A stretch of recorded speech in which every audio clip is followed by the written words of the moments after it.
Bonjour à tous, aujourd'hui on se retrouve pour la découverte d'un manga avec, cette fois-ci, Dololo, ou Dororo avec l'accent français. Vous en avez peut-être entendu parler car cette année une nouvelle adaptation en animé a vu le jour et vient de se terminer récemment au moment où j'écris cette vidéo. Alors avant de commencer, je précise que j'ai uniquement vu cet animé de 2019, donc il se peut que pour les connaisseurs du manga, il y ait des choses qui peuvent différer, ou que certains de mes propos ne soient pas parfaits. Cette vidéo se basera donc uniquement sur l'anime. Et d'avance désolé si elle peut paraître courte et manquer un peu plus d'informations comparé aux autres découvertes de manga, car le manga ne compte que 4 tomes et l'anime une petite vingtaine d'épisodes, mais pour pas trop rentrer dans le spoil, ça va être vraiment léger. Mais j'espère quand même vous donner envie d'aller le découvrir. Dololo est un shonen manga d'Osamu Tezuka, prépublié dans le magazine Weekly Shonen Sunday de l'éditeur Shogakukan entre août 1967 et juillet 1968.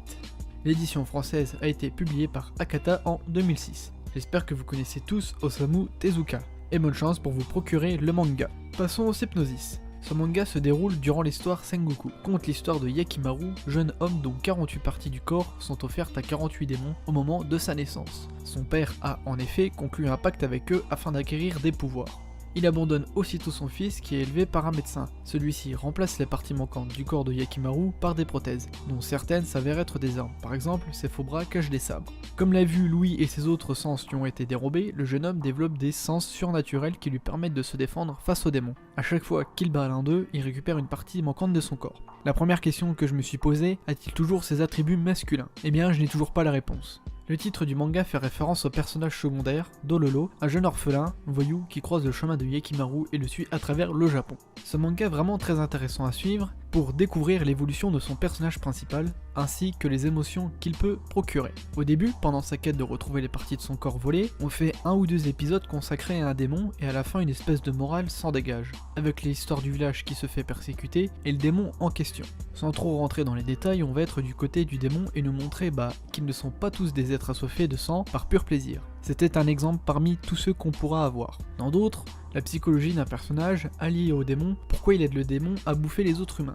On nous présente son point de vue qui l'ont poussé à trahir sa propre espèce pour aider les démons qui nous bouffent. De même, je parlais d'émotion. C'est la première fois où je prends autant parti dans l'histoire. Je m'explique. Tu as ce pauvre Yakimaru à qui on a volé son corps et qui se bat pour le récupérer. Donc toi, le copain du démon, viens pas te plaindre que Yakimaru vienne le buter pour récupérer son corps. C'est le gentil dans l'histoire, toi t'es le méchant. Du coup, une fois le démon mort, l'autre il est pas content et veut se venger. Et toi, tu te dis, mais tu le fais exprès, tu es le méchant dans l'histoire et tu veux te venger, calme-toi.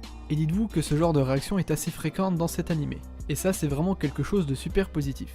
Je veux dire, c'est nul de regarder un truc sans avoir de réaction. Alors que là, on choisit le camp du héros qu'on soutient, car à moins d'être bizarre, on supporte le héros dans sa quête qu'on trouve légitime. À l'inverse par exemple de One Piece, où Luffy veut devenir le roi des pirates, Naruto, le Hokage, bon, on suit juste leurs aventures, on dit pas vas-y courage tu vas y aller parce que ça nous tient pas vraiment à cœur, on s'identifie pas à cette chose. Que là, on prend parti pour le héros, car il nous fait de la peine. Comme je vous l'ai dit dans le résumé, le père de Yakimaru l'a lui-même sacrifié pour que son pays prospère. Entre-temps, il eut un autre fils qui deviendra le futur chef. On a donc une bataille entre une quête de vengeance légitime et l'héritier d'un pays qui se bat pour protéger son peuple. Car si Yakimaru tue tous les démons, les terres du pays vont mourir. Le héros dans sa quête de retrouver son corps commencera peu à peu à devenir lui-même un démon, dans le sens cruauté par son nombre de victimes.